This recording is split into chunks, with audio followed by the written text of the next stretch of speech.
Dear members of the Advisory Council of the new creature, SHURA, and dear colleagues, I see, as many of you here, I am on both of the world of academia and sort of the think tank community as well. So I'm very happy to see this happening. Again, I'm new to as a CEO. It's just almost 1 year now. I have been taking this function, so I'm new to this adventure you have been building now 3 or 4 or 5 years ago. So I'm just arriving at the end. That's the easiest moment, by the way. But I'm very happy to be part, at least to get to be there at the very important moment where all your efforts are really deployed. I wanted to share with, of course, my sort of more classical perspective of an actor that has tried really to build global consensus on the low carbon economy and really decisive climate action against global warming, how much I think that this initiative is totally central. As I was commenting to the Advisory Council an hour ago, for me, Paris Agreement was about focusing, so changing the mindset mainly. That exactly what Patrick was describing, that the fossil fuel-based economy who has been the 19th century economy could be changed and has to change, and that we were already underway. And the Paris Agreement was only one element of this big transformation we are witnessing. And it's both global and local, of course. It's global because we have a global problem to settle, and because many of the response will be global or collective, like, of course, technology and thinking, and, of course, again, the change of mindset, including on the demand side.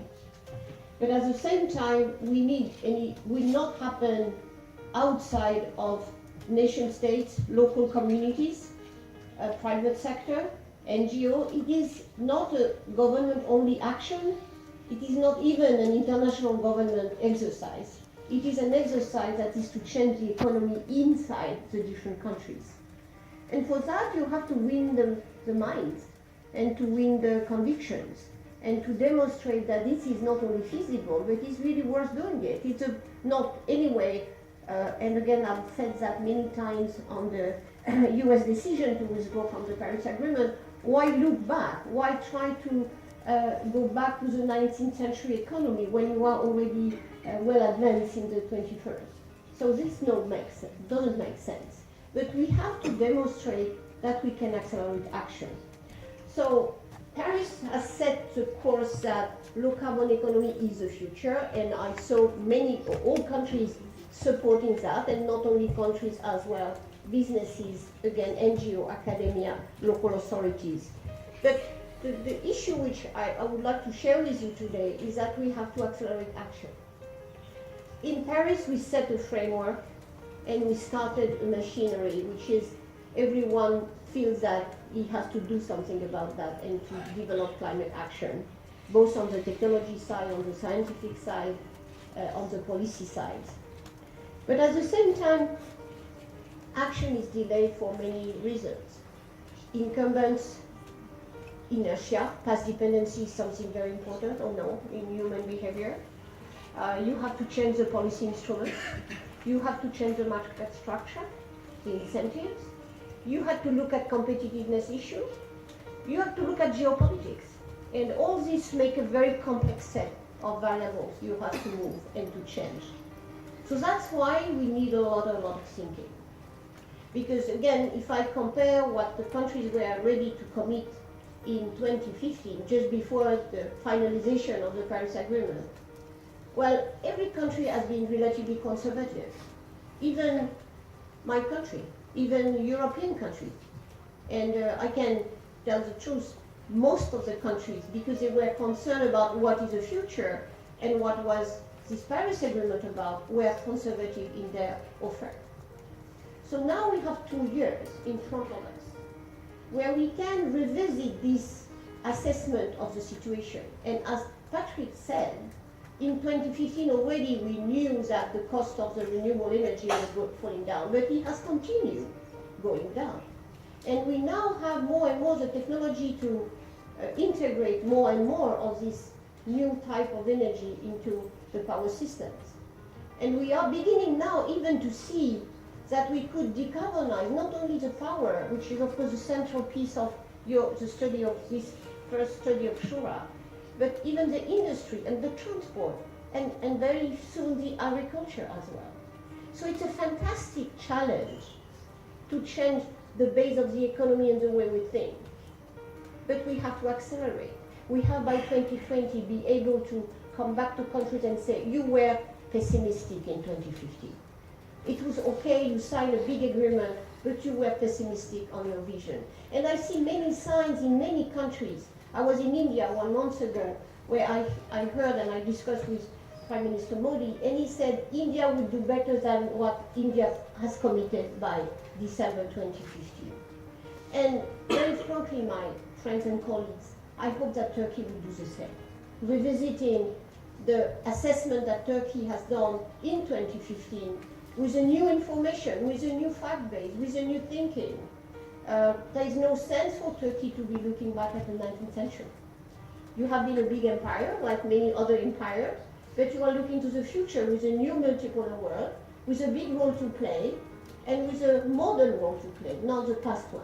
So I have a lot of hopes that Turkey will stand up to that challenge. I think that's why SHURA, in my view, is wonderful. As Patrick has described, the intelligence of the technologies there.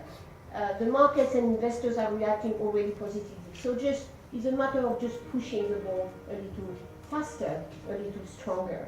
And that is where academia can bring a total different element just to operate that mindset change. And I want to recognize, I was fascinated with what you said, Professor, on this so innovative way of Sabancı University is taking. It's just remarkable. I am from a good university in Paris, your school is a good one, I've been teaching at Columbia. We talk a lot about interdisciplinarity, we don't do it.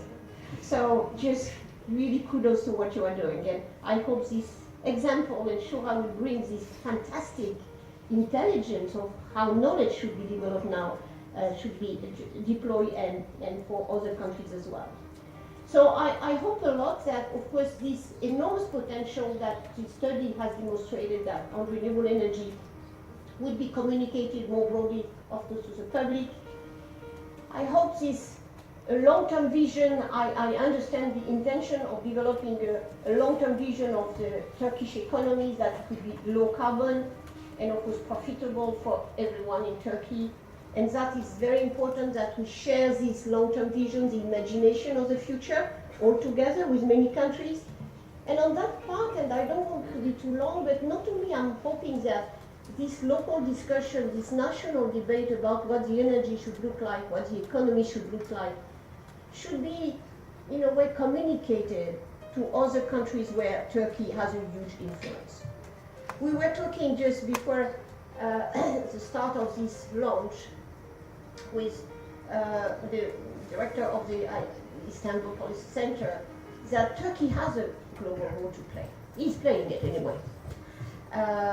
And when I see China coming in with a Belt and Road Initiative, which is of course a heavy investment strategy, but in a way in many regions where Turkey has a lot of influence and a say, that would make a big difference if Turkey would promote the clean development and the green economy and the low carbon economy in this discussion where all the game is moving around many different regions. That's the moment where this multipolar world has to be recognized, and that these powers like Turkey can speak up with a modernity and not looking backwards. And I think it's important that when we have, of course, a US in disarray and a Europe that has really to be much more assertive in the way Europe thinks its future, that Turkey stand up for this modernity,